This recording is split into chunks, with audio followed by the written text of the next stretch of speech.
So we know that a healthy, varied diet has positive benefits on mental health and stress.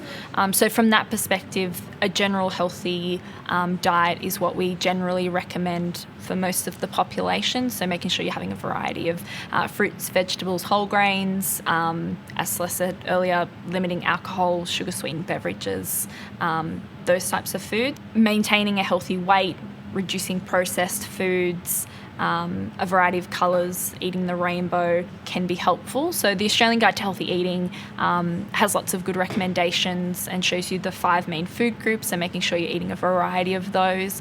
I guess as with someone that has cancer, we do want people to be maintaining a healthy weight. So if that's been a struggle for you, even though you may not have cancer, and with stress and other factors going on, a dietitian is someone who could definitely help you to help make sure that you're in general healthy, because we obviously need to make sure that you're healthy so that you can look after your loved one as well.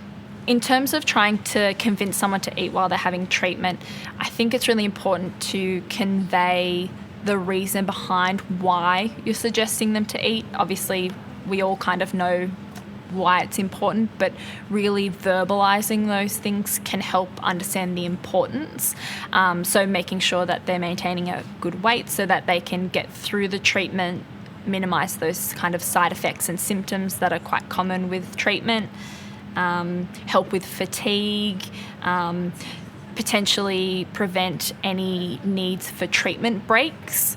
In terms of practical suggestions, having meals and snacks ready and available, maybe having more of a grazing style of eating rather than specific meals, because it can be quite hard to get the amount of food we need at breakfast, lunch and dinner. So splitting that up over the day and thinking about it as a whole day and the total amount that we're getting in rather than each specific meal can help.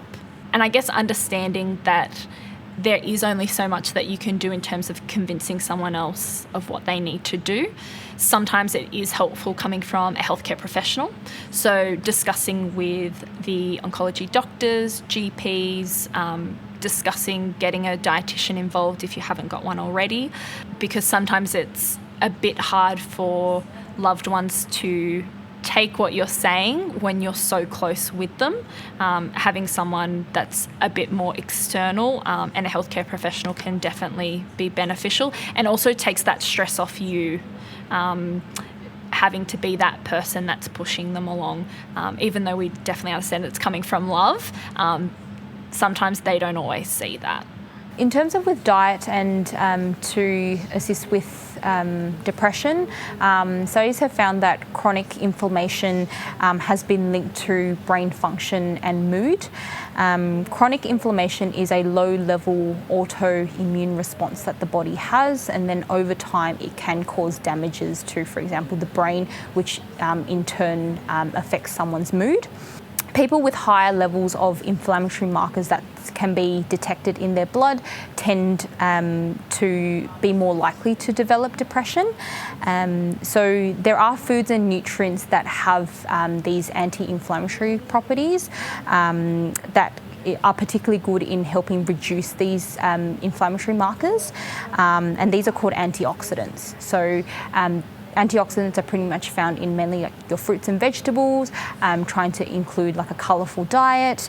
Unfortunately, there's no quick fix, so we do encourage, again, that healthy overall diet and eating that Mediterranean style pattern of eating. So similar to the Australian Guide to Healthy Eating, your fruit, vegetables, lean meat, low-fat dairy and your whole grains, and making sure that we're drinking lots of water.